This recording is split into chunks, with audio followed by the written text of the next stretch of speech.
It was just another ordinary evening in our house, or at least that's what I thought. Dinner dishes were still in the sink. The hum of the refrigerator filled the kitchen, and my daughter had been unusually quiet all evening. She's usually the one to fill the silence, telling me about school, about her favorite songs, or the new book she's reading. But that night, she barely touched her food, and her eyes kept flicking toward the hallway where her father sat watching TV. Something was weighing on her. Finally, when we were alone in the kitchen, she looked up at me with an expression I will never forget. Her brows furrowed, lips pressed together, and eyes filled with both fear and determination. It wasn't the kind of teenage worry about exams or friendships. This was bigger, heavier. "Mom," she said softly, her voice trembling just enough that I leaned in closer. "I think I'm ready. I want to come out to Dad." For a moment, I couldn't breathe. My heart sank into my stomach. My daughter had been out to me for years. I still remember the day she first whispered it to me, nervously twisting her hands together, admitting she liked girls. I hugged her then, kissed her forehead, and told her I loved her unconditionally. From that day forward, I promised myself she would always have a safe place with me. But her father, that was different. He has never been shy about his opinions at family gatherings, at the dinner table, even while watching the news. He's made his views clear, harsh, loud, and unforgiving when it came to the LGBTQ community. I've argued with him. I've begged him to be more open-minded. But deep down, I knew he carried a wall inside him, a wall built of prejudice and anger.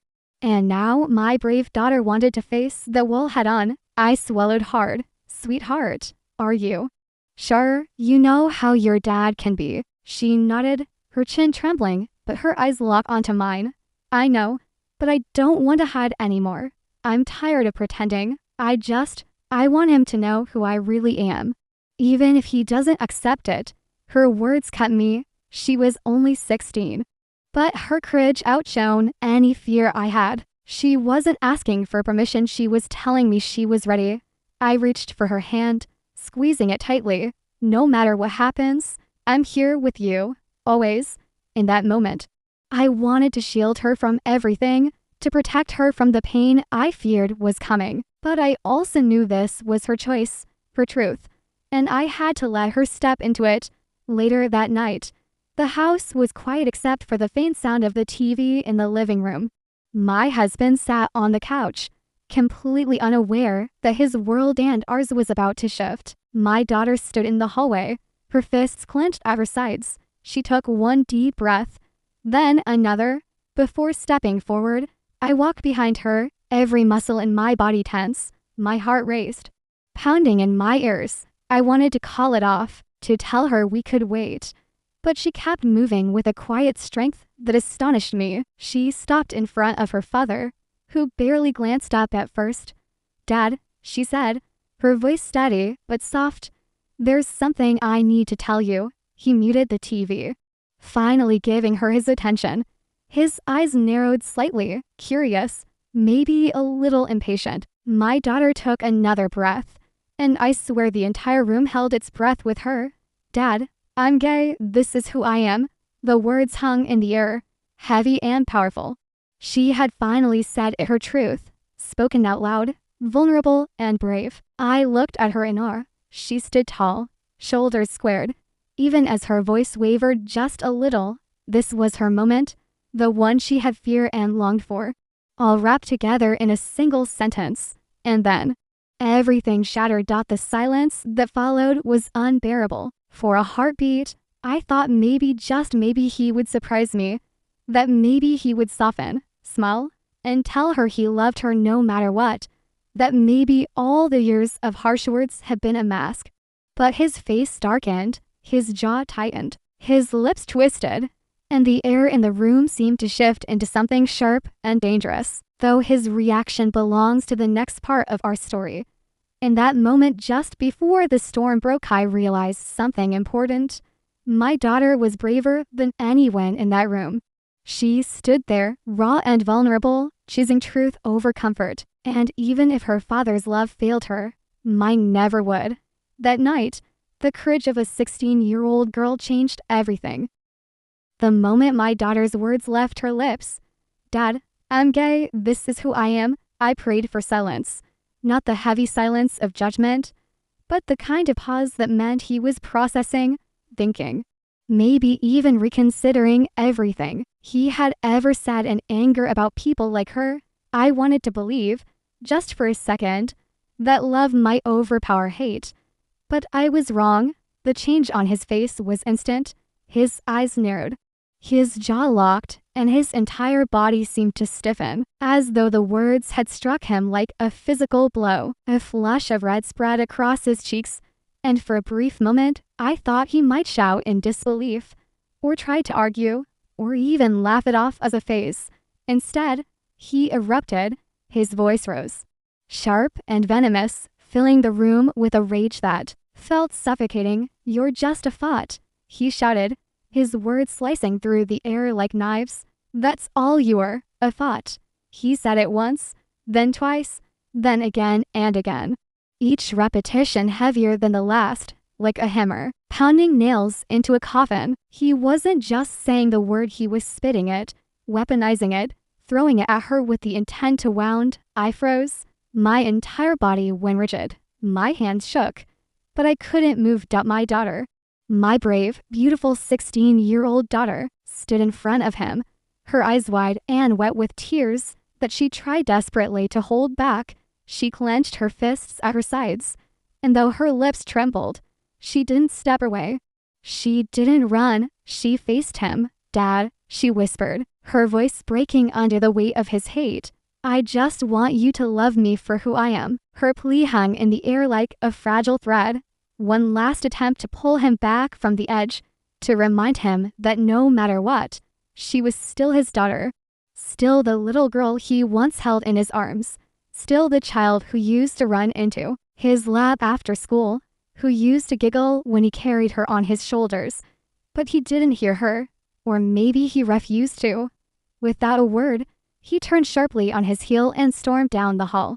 The sound of his footsteps was heavy, furious, vibrating against the wooden floor, and then slam. The door shut so hard it rattled the frame, echoing through the house with a violence that seemed louder than any scream. My daughter didn't flinch at the sound.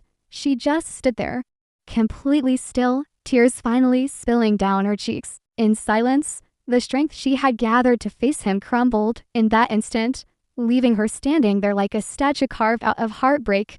The look on her face, it seared into my memory. It wasn't just sadness. It wasn't just disappointment. It was the hollow look of a child realizing, for the very first time, that her father's love had conditions, that instead of open arms, she would find a slammed door. And I will never forget it. I rushed forward, pulling her into my arms. She collapsed against me, her small frame shaking with sobs that she tried to stifle. I stroked her hair, whispering over and over, "I love you. Nothing about you could ever make me stop loving you." But no matter how tightly I held her, I could feel her heartbreak trembling through her body. Her sobs weren't just tears, they were the sound of trust breaking, of innocence slipping away. I wanted to scream at him. I wanted to tear open that door and demand that he look into the eyes of his own daughter and see what he had done. But at the same time, I knew it wouldn't matter. He had already chosen his hate over her heart. Minutes passed, though it felt like hours. My daughter cried until her tears slowed into quiet gasps, her face buried in my shoulder. I could feel her exhaustion, the way her body sagged against me as though even standing took too much strength. Finally, she pulled back slightly, her eyes red and swollen. "Why doesn't he love me?" "Mom," she asked in the smallest, most broken voice I had ever heard. I felt my chest ache, as if her words had reached inside and twisted my heart. "Sweetheart, he does love you, he just doesn't understand yet. But listen to me." I cupped her face in my hands, forcing her to look into my eyes. "Your worth isn't measured by his ignorance. You are perfect exactly as you are, and I love you more than anything in this world." She nodded slowly, though I could see she didn't fully believe it. How could she, when the man who should have been her protector, her safe place, had turned his back on her so violently. I wiped her tears away, brushing strands of hair from her face. I kissed her forehead the same way I had the night she was born, the night I promised I would always keep her safe. And in that moment, I renewed the vow silently in my heart. Because one thing had become painfully, crystal clear: my daughter's father had failed her. But I would not. By the time morning sunlight crept through the curtains, I clung to a fragile hope. Maybe he had cooled down. Maybe the man I once fell in love with, the man who had held our daughter when she was born, would remember that she was his child before or anything else. Maybe, just maybe, he would come to the table, look her in the eye, and say he was sorry. But I was wrong. Instead of remorse, he doubled down. Every time he walked past her in the hallway, he muttered that same word under his breath, dripping with venom, the same hateful slur that had shattered her the night before. Sometimes it was loud enough for her to hear. Other times it was more of a hiss. But the message was always the same: rejection. Worse than the words was the way he treated her, as though she didn't exist. If she asked a question at breakfast, he stayed silent. If she walked into the room, he got up and left. His silence was deliberate, cruel, and louder than his shouting had been. My daughter tried to put on a brave face, but I could see the cracks. She'd sit at the table, poking at her cereal with her spoon, staring down at the bowl as though she could disappear into it. She stopped humming her favorite songs while getting ready for school. She kept her voice low, careful, as though afraid of disturbing the air around him and me. Every second of it burned. It was like living with a stranger. This was no longer the man I had married, no longer the father I thought my daughter deserved. It was as if his heat had swallowed him whole, leaving only bitterness behind. That was my breaking point. I couldn't sit back and let my daughter absorb this poison day after day. A home is supposed to be a place of safety, love, and comfort, not a battlefield where every glance and every word is a weapon. That night, when his anger flared again and I saw the fear in my daughter's eyes, I made a choice. I picked up the phone and called the police. My hands trembled as I dialed. Part of me felt guilty. Part of me felt terrified. But above all, I felt a fierce, unshakable need to protect my child. She sat beside me on the couch, curled into a ball, her eyes wide and wet, and I knew enough was enough. When the officers arrived, they stepped inside, looked around, and asked me what had happened. I explained everything: the shouting, the slurs, the intimidation, the slammed doors, the hateful silence. I told them we felt unsafe in our own home, that my daughter was terrified of her father's rage. But after listening, they shook their heads. Mom, one of them said carefully, we understand this is serious, but since nothing physical has happened, there isn't much we can do. I wanted to scream. Nothing physical. Did they not see my daughter's trembling hands, her red-rimmed eyes, the way she shrank back into herself every time her father's footsteps echoed down the hall? Did they not understand that words can bruise deeper than fists? I held back tears and nodded, but inside I was raging, because what they didn't see, what they couldn't see, was how a father's rejection can destroy a child piece by piece. When my husband found out I had called the police, his fury ignited like gasoline on a fire. His voice shook the walls as he accused me of betrayal. You went to the cops over this. You made me look like some kind of criminal in my own house. But then something happened that I hadn't expected. He stopped talking to me altogether. He withdrew completely. He walked around me without a word. He ate in silence. He refused to acknowledge me. And honestly, it felt like a blessing, because silence from him meant peace. Silence meant no more venom, no more slurs thrown like knives in the dark. It was the calmest the house had felt in days, and I welcomed it. But I didn't let him think he had the upper hand. One evening, when he glared at me across the kitchen, I said it plain and clear. You can hate me all you want, but I will not let you hurt her ever again. For a second, I saw something flash in his eyes: anger. Yes, but also fear, because maybe he realized, finally, that I wasn't afraid of him anymore. That was the exact moment I knew this marriage was over. The vows we had exchanged years ago, the promises of love, honor, and family meant nothing now. The man standing in front of me was not my partner. He was not her father in the way a father should be. He had chosen hate over love, control over compassion. And if I stayed, if I allowed this to continue, then I would be choosing him over my daughter. That was never going to happen. I thought back to the night she was born. I remembered holding her tiny body against my chest, her little fingers curling around mine, and the overwhelming flood of love that filled me. In that moment, I had promised to protect her with everything I had, to keep her safe, no matter the cost. That promise still stood, and if it meant ending a marriage, so be it. So I made up my mind. I would build a new life for her and for me, one where she never had to question whether she was loved, one where her laughter could fill the house again, one where no slammed door or hateful word could make her shrink into silence. It wouldn't be easy. I knew that. But nothing could be harder than watching her spirit wither under his cruelty. And as I tucked her into bed that night, brushing their hair back from her tear-stained face, I whispered into the quiet, "This is not the end for us. This is the beginning. And I promise, baby, you'll never have to fight for love in your own home again." That was my breaking point. And from that moment on, there was no turning back. The next morning, I found her sitting at the kitchen table, staring blankly at a mug of untouched tea. The steam had long since faded, leaving the liquid lukewarm. Her shoulders slumped forward, and her eyes were ringed with the shadows of a night spent crying. But when she looked up at me, I saw something unexpected flicker beneath the fear. It was faint, fragile, but it was their strength, a kind of resilience that I don't think she even realized she had. Still, her first words broke my heart all over again. "Mom," she whispered, her voice trembling, "what if he never loves me for who I am?"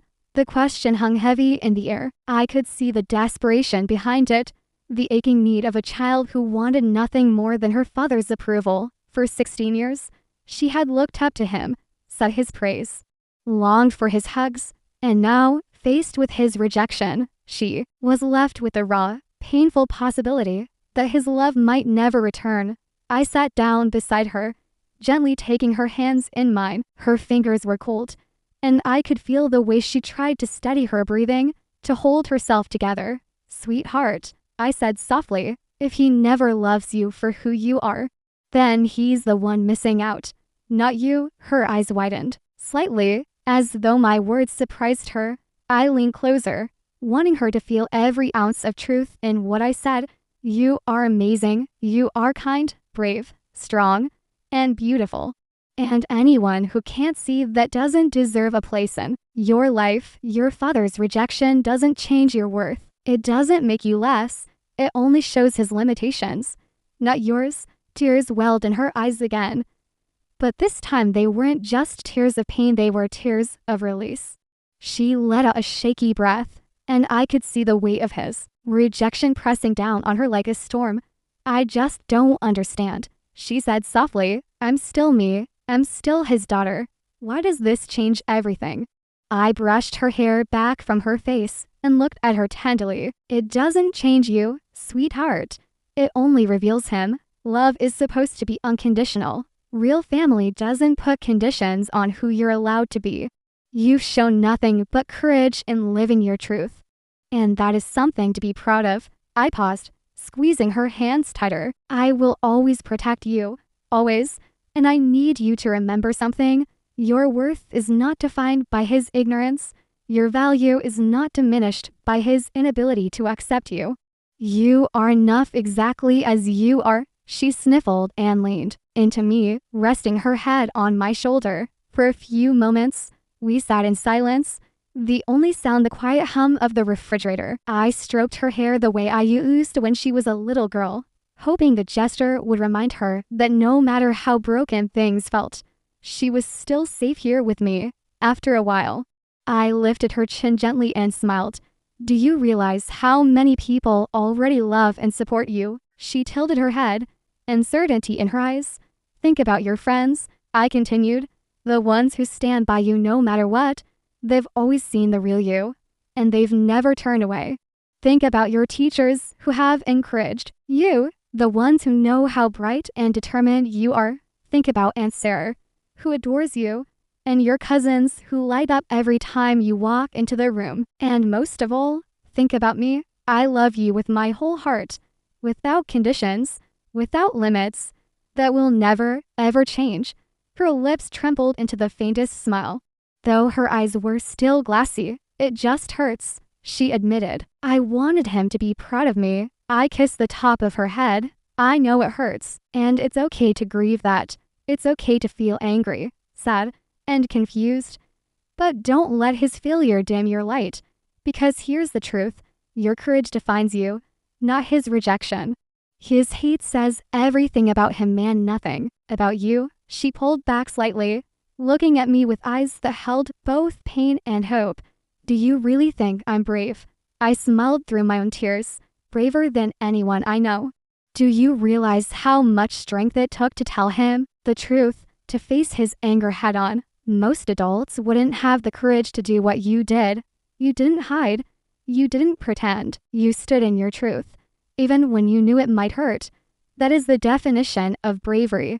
Her shoulders lifted a little, as though my words had placed a shield around her. For the first time in days, she sat a bit taller. I knew then that the healing would take time. Rejection from a parent leaves scars that don't disappear overnight. But I also knew that healing had already begun because she wasn't alone in it. She had me, and she had an entire circle of people ready to love her for exactly who she was. I cupped her face gently in my hands and whispered, your father's voice may be loud right now, but it is not the final word in your story. His hate does not get to define you, your courage does. And trust me, the world needs more of what you bring, your light, your honesty, your heart. Don't ever let him, or anyone, make you believe otherwise. She nodded slowly, tears slipping down her cheeks. But this time they carried a different weight. Not just pain, but relief. Not just sadness, but strength. In that kitchen, with her hands in mine, I saw a glimpse of her future. A future where she would grow into a woman who knew her worth, who refused to apologize for existing, who carried herself with the kind of pride that no rejection could steal. And I silently promised her again, I will walk with you every step of the way. Because while her father had chosen hate, I had chosen love, and love, in the end, is always stronger. The daughter's fears longing for her father's love. Confusion closing parenthesis. The mother's reassurance specific affirmations, promises, support. Network reminder friends, family, teachers, empowerment bravery, worth, courage. As I sit here telling you this, my decision has never been clearer. I'm leaving him. This marriage is over. The life we built together is no longer a life I want my daughter to grow up in. Because my daughter and we deserve better. We deserve peace, love, and safety. Not a house where silence cuts sharper than knives, where slurs poison the air, where hate sits heavier than the walls themselves. The thought of walking away from years of marriage is daunting. I won't pretend it isn't. There are memories, birthdays, vacations, holidays that once felt precious. But those memories pale in comparison to the moment I saw my daughter's face the night he rejected her. That image overshadows everything else. And if staying means sacrificing her sense of safety, her confidence, or her joy, then there's nothing left to question. I don't know what he'll say or do when I finally pack our things. He might rage. He might threaten. He might even try to beg me to stay. But none of that matters anymore. What matters is that he will never again have the power to break her spirit as long as I'm standing by her side. Because here's the truth. She came out with courage most adults never find. At just 16, she stood in her truth. Despite knowing it might cost her her father's love, she deserved compassion. She deserved acceptance. She deserved a hug, not a slam door. And while her father's love failed her that night, mine never will. She has mine every single day. Without conditions, without limits, this isn't just the end of a marriage. It's the beginning of a new life for us. A life where she can walk into her own home without fear. A life where laughter replaces shouting, where love fills the silence, where acceptance is the foundation we stand on. A life where my daughter can be her full, authentic self without apology, without fear of shame. I imagine what our mornings will look like in the future. Quiet breakfasts together, where she hums her favorite song again. Evenings where we sit on the couch, watching movies, eating popcorn, and talking about her dreams. For the future, I imagine her teenage years filled not with tiptoeing around her father's temper, but with joy, with freedom, with space to grow into exactly who she's meant to be. And more than anything, I imagine the look on her face when she truly realizes that she is safe, that she is loved, that she never has to fight for her place in her own family again. That's the life I want to build for her. That's the life I will build for her. But this story isn't just about me or my daughter. It's about anyone out there who's ever been rejected for who they are. So, if you're listening to this and you've faced that kind of pain of someone you love has turned their back on you because of who you are, please hear me when I say this. You are not broken. You are not unworthy. You are not a mistake. You deserve to be loved. Fully and unconditionally, you deserve to feel safe in your own skin. You deserve a family, whether by blood or by choice, that celebrates you for exactly who you are. Do not let someone else's hate become your mirror. Their rejection speaks volumes about them, not about you. Your courage to live authentically is worth more than their ignorance ever will be. To the parents watching this, if your child comes to you with trembling hands and a vulnerable heart, begging to be seen for who they truly are, please understand what that moment means. It means they trust you enough to show you their soul. It means they're handing you their truth, fragile and precious, hoping you'll hold it with care. And in that moment, your response has the power to build them or to break them. I wish my husband had chosen differently. I wish he had chosen love, but since he didn't, I will every single day. As for my daughter, his hate may have tried to silence her, but her bravery has spoken louder than his anger ever could. She stood in her truth, and no amount of slammed doors or cruel words can erase that. Her story is far from over. In fact, it's only just beginning, and I believe with all my heart that her beginning will be beautiful, because she is not defined by her father's rejection.